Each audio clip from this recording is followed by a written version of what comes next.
नमस्कार मित्रांनो, पुन्हा एकदा चॅनलवर मनपूर्वक स्वागत आहे। सर्वप्रथम कमेंटमध्ये श्री स्वामी समर्थ असे नक्की लिहा आणि अशाच आरोग्यविषयक उपयुक्त माहितीची लाभ घेण्यासाठी आपल्या नैसर्गिक उपचार मराठी या चॅनलला सबस्क्राइब करायला विसरू नका। मित्रांनो, आजचा हा व्हिडिओ प्रत्येकासाठी अत्यंत महत्त्वाचा ठरणार आहे।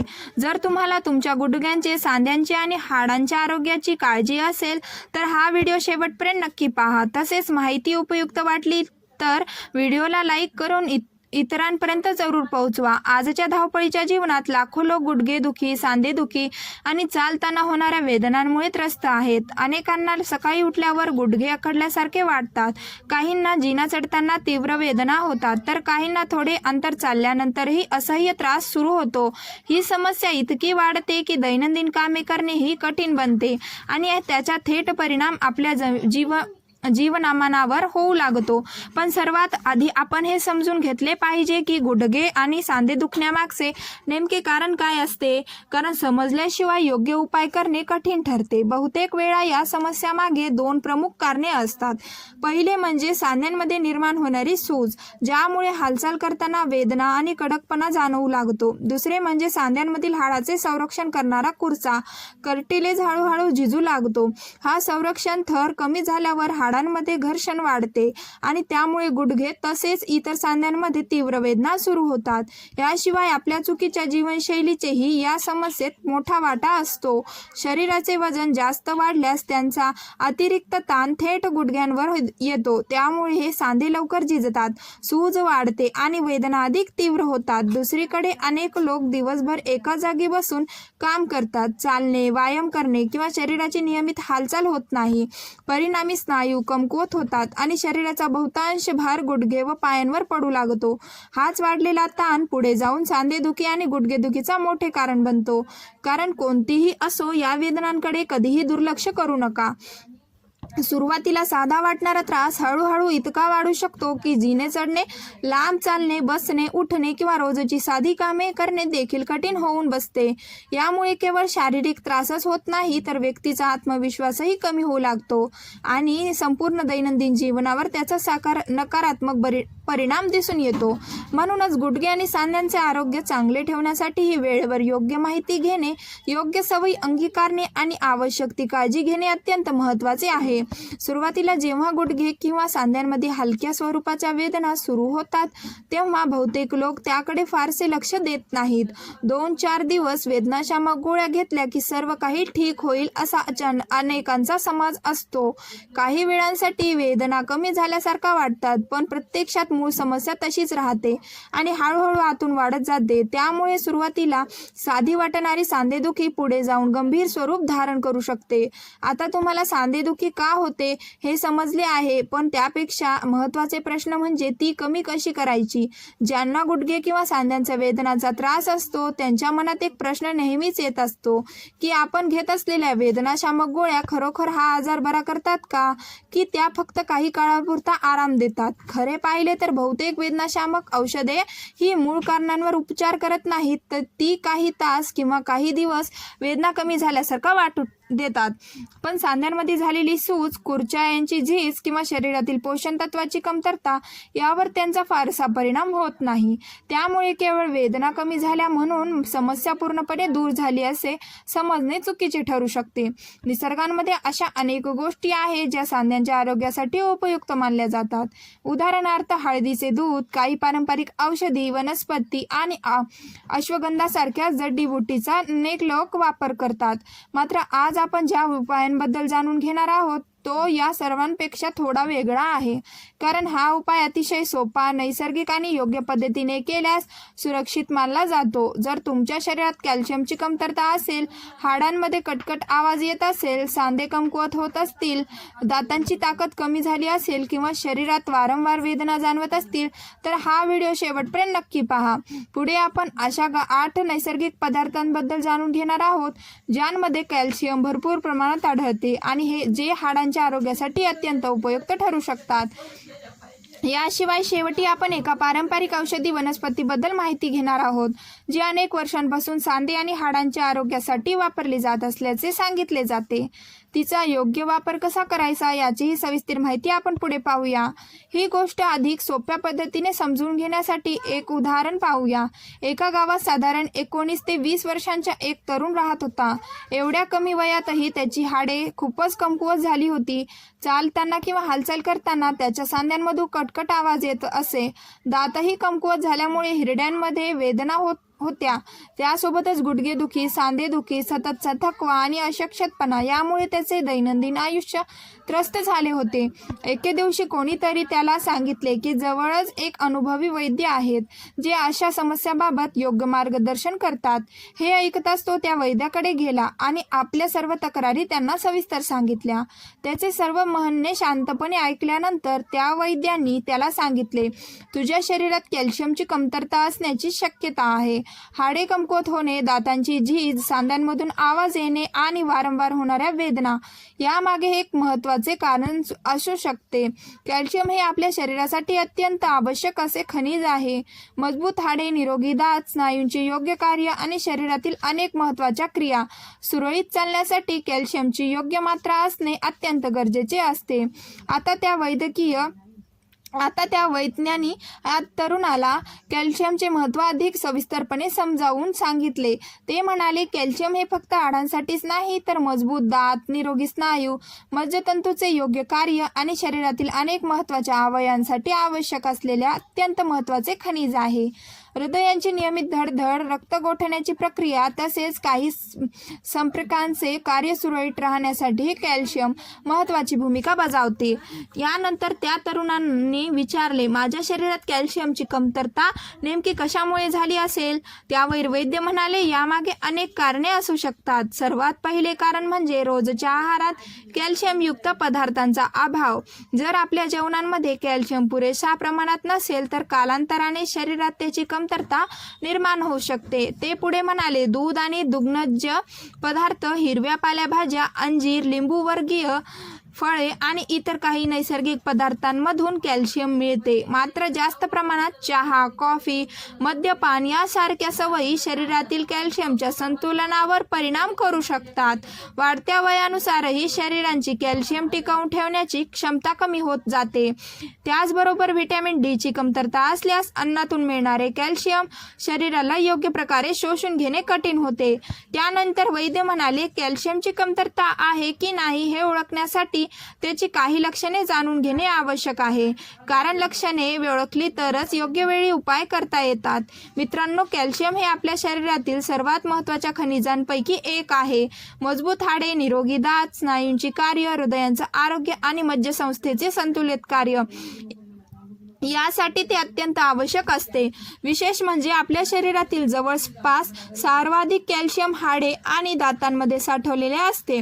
जेव्हा बराच काळ शरीरात कॅल्शियमची कमतरता राहते तेव्हा शरीर स्वतःच्या गरजा भागवण्यासाठी हाडे आणि दातांमधूनच कॅल्शियम वापरू लागते. त्यामुळे हाडे कमकुवत होण्यास सुरुवात होते. अशा वेळी कमरेच्या खालच्या भागात वेदना जाणवणे, मान दुखणे, सांध्यांमधून कटकट आवाज येणे, अगदी किरकोळ दुखापतही हाड मोडण्याचे धोका वाढणे, दातांमध्ये कीड लागणे किंवा दात कमकुवत होणे अशी अनेक लक्षणे दिसून शकतात.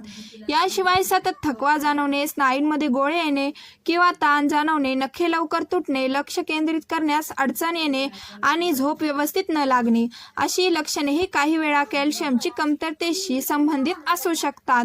पुढे वैज्ञानिक सांगितले, जर की ही कमतरता वेळेवर भरून काढली नाही तर हाडांची घनता कमी होऊ शकते आणि पुढे जाऊन सांध्यांच्या विविध समस्याचा धोका वाढू शकतो. हे ऐकल्यावर त्या तरुणांनी पुन्हा एका प्रश्न विचारला, मी रोज चांगला आणि पौष्टिक आहार घेतो तरीही माझ्या शरीरात कॅल्शियमची कमतरता कशी निर्माण झाली? त्यावर वैद्य शांतपणे म्हणाले, यामागे मुख्य 2 कारणे असू शकतात. पहिले म्हणजे तुमच्या आहारात पुरेसे कॅल्शियम नसणे आणि दुसरे म्हणजे तुम्ही कॅल्शियमयुक्त पदार्थ खात असलात तरी तुमचे शरीर ते योग्य प्रकारे शोषून घेऊ शकत नाही.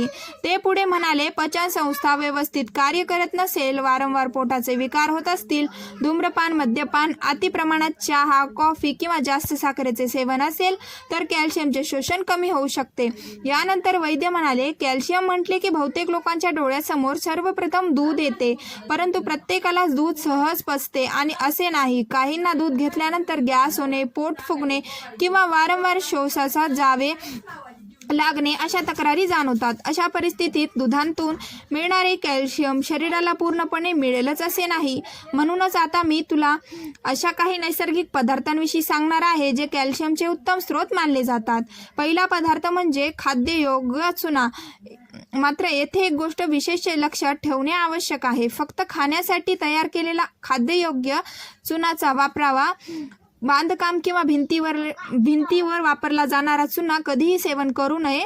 परंपरागत पद्धतीनुसार अतिशय कमी प्रमाणात खाद्ययोग्य चुना दह्यामध्ये मिसळून घेतला जातो. काही लोकांच्या मते असे केल्याने कॅल्शियमचा पुरवठा होण्यास मदत मिळू शकते. दही स्वतःही कॅल्शियमचा चांगला स्रोत असल्यामुळे दोन्हीचा एकत्रित वापर केला जातो. मात्र कोणताही असा उपाय सुरू करण्यापूर्वी वैद्यकीय किंवा आयुर्वेदीय तज्ज्ञांचा सल्ला घेणे अधिक सुरक्षित ठरते. जर दही खाणे शक्य नसेल तर काही लोक तो इतर अन्न पदार्थांसोबत घेतात. मात्र तो फक्त पाण्यात मिसळून घेण्याऐवजी तज्ज्ञांनी सांगितलेल्या योग्य पद्धतीने सेवन करणे अधिक योग्य मानले जाते. यानंतर वैज्ञानिक दुसऱ्या महत्त्वाच्या पदार्थांची माहिती दिली. ते म्हणाले, दुसरा उत्कृष्ट नैसर्गिक स्रोत म्हणजे पांढरे तीळ. पांढऱ्या तिळांमध्ये कॅल्शियम आणि मॅग्नेशियम दोन्ही भरपूर प्रमाणात असतात. मॅग्नेशियममुळे कॅल्शियमचे शोषण होण्यासही मदत मिळते. त्यामुळे हाडांच्या आरोग्यासाठीही पांढरा तिळाचा आहारात समावेश करणे फायदेशीर ठरू शकते. हिवाळ्यात तिळाचे लाडू किंवा गूळ तिळाची चिक्की मर्यादित प्रमाणात खाल्ली जाऊ शकते. तर उन्हाळ्यात पिठांमध्ये मिसळून त्याचा पोळ्या तयार करतात येतात किंवा कमी प्रमाणात इतर पदार्थांमध्येही मिसळून सेवन करता येते. कोणत्याही पदार्थांचे प्रमाण नेहमी संतुलित ठेवणे आणि आपल्या प्रकृतीनुसार त्याचा वापर करणे हेच अधिक योग्य ठरते. तिळाचा वापर करण्याच्या अनेक सोप्या पद्धती आहेत. भाजलेल्या तिळाचे दलियामध्ये, भाज्यांमध्ये किंवा इतर पदार्थांमध्ये समावेश करता येते. उन्हाळ्यातही मर्यादित प्रमाणात तिळाचे लाडू खाता येतात. तसेच स्वयंपाकांसाठी तिळाचे तेल वापरणेही आरोग्यासाठी उपयुक्त मानले जाते. पारंपरिक आयुर्वेदानुसार तिळाचे तेलाने नियमित अंगाला मालिश केल्याने त्वचेचे पोषण होण्यास मदत होते. यासोबतच पुरेशा प्रमाणात सूर्यप्रकाश मिळाल्यास शरीरात व्हिटॅमिन डी तयार होण्यास मदत होते आणि व्हिटॅमिन डी हे कॅल्शियम शरीरात योग्य प्रकारे शोषले जाण्यासाठी महत्त्वाची भूमिका बजावते. यानंतर वैद्य म्हणाले, तिसरा अत्यंत उपयुक्त पदार्थ म्हणजे मखाना. मखानामध्ये कॅल्शियम, प्रथिने आणि इतर अनेक महत्त्वाची खनिजे आढळतात. त्यामुळे हाडे आणि सांधे मजबूत राहण्यास मदत मिळू शकते. संतुलित आहाराचा भाग म्हणून रोज 1 वाटी भाजलेला किंवा दुधासोबत घेतलेला मखाना खाल्ल्यास त्यातील पोषक घटकांचा लाभ मिळू शकतो. त्यानंतर त्यांनी चौथ्या पदार्थांबद्दल सांगितले, अक्रोड. हा पोषक तत्वांनी समृद्ध असा सुकामेवा आहे. त्यामध्ये omega 3 fatty acids, manganese, copper आणि इतर अनेक पोषक घटक असतात. हे घटक शरीरातील सूज कमी ठेवण्यास, सांध्यांच्या आरोग्यास आधार देण्यास आणि हाडांच्या मजबूतीसाठी उपयुक्त ठरू शकतात. अक्रोडाचा योग्य लाभ मिळवण्यासाठी दररोज 3 ते 4 अक्रोड खाण्याचा सल्ला अनेक तज्ज्ञ देतात. शक्यतो अक्रोड त्याच्या नैसर्गिक स्वरूपातच सेवन करावा. यानंतर वैद्यांनी 5व्या पदार्थांची माहिती दिली. ते म्हणाले, कुळिथांची डाळ ही कॅल्शियमसह अनेक खनिजाची उत्तम स्रोत मानली जाते. नियमित संतुलित आहारात तिचा समावेश केल्यास हाडांच्या आरोग्यास मदत मिळू शकते. 6वा पदार्थ म्हणजे राजगिरा, रामदाना. राजगिऱ्यामध्ये कॅल्शियम, मॅग्नेशियम, व्हिटॅमिन बी समूह, काही प्रमाणात व्हिटॅमिन सी तसेच प्रथिने आढळतात. त्यामुळे तो पौष्टिक धान्य म्हणून ओळखला जातो. राजगिराच्या पिठाच्या भाकऱ्या, लापशी, खिचडी किंवा इतर अनेक पदार्थ तयार करून त्याच्या आहारात सहज समावेश करता येतो. त्यानंतर वैद्यांनी 7वा पदार्थ सांगितला, तो म्हणजे नाचणी, रागी. नाचणीमध्ये कॅल्शियम, लोह, पोटॅशियम आणि तंतुमय घटक भरपूर प्रमाणात असतात. त्यामुळे हाडांच्या मजबूतीसोबतच संपूर्ण शरीराच्या पोषणासाठी ती उपयुक्त मानली जाते. नाचणीचे अनेक स्वादिष्ट पदार्थ तयार करता येतात. नाचणीची भाकरी, डोसा, लापशी किंवा नाचणीचे माल्ट हे त्यापैकी काही उत्तम पर्याय आहेत. नाचणीचे माल्ट तयार करण्यासाठी एका वाटीत 2 ते 3 चमचे नाचणीचे पीठ घ्या. त्यामध्ये थोडे पाणी घालून गाठी नसतील असे मिश्रण तयार करा. दुसऱ्या भांड्यात पाणी गरम करून त्यामध्ये हे मिश्रण घाला. 2 ते 3 मिनिटे हलवत शिजवा. त्यानंतर ते गाळून त्यामध्ये थोडे दही आणि काही थेंब लिंबाचा रस घालून सेवन करता येते. आता गुडघेदुखी आणि सांधेदुखीच्या दृष्टीने आणखी एका महत्त्वाच्या धान्याबद्दल जाणून घेऊया. हे धान्य म्हणजे जव. बॅरिली जवामध्ये भरपूर प्रमाणात तंतुमय घटक, अँटीऑक्सिडंट्स तसेच विविध खनिजे आढळतात.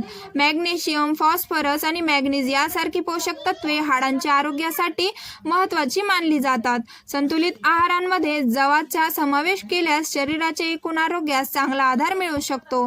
जवाचे पाणी तयार करण्याची पद्धतही अतिशय सोपी आहे.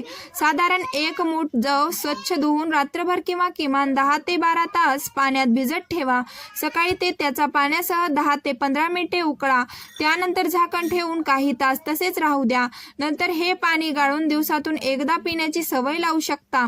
अनेक जण हे पारंपरिक आरोग्यदायी पेय म्हणून वापरतात. मित्रांनो, मजबूत हाडे आणि निरोगी सांधे यासाठी केवळ एखादा एक पदार्थ पुरेसा नसतो. संतुलित आहार, नियमित व्यायाम, योग्य वजन, पुरेसे सूर्यप्रकाश, व्हिटॅमिन डी आणि कॅल्शियमची योग्य प्रमाण तसेच निरोगी जीवनशैली या सर्व गोष्टी तितक्याच महत्त्वाच्या आहेत. आजची माहिती तुम्हाला उपयुक्त वाटली असेल तर व्हिडिओला नक्की लाईक करा आणि तुमचे मत कमेंटमध्ये श्री स्वामी समर्थ असे लिहून आम्हाला जरूर कळवा. अशाच उपयुक्त आणि विश्वासार्ह आरोग्यविषयक माहितीसाठी नैसर्गिक उपचार मराठी या चॅनलसोबत जोडलेले रहा. धन्यवाद. निरोगी रहा, सुरक्षित रहा.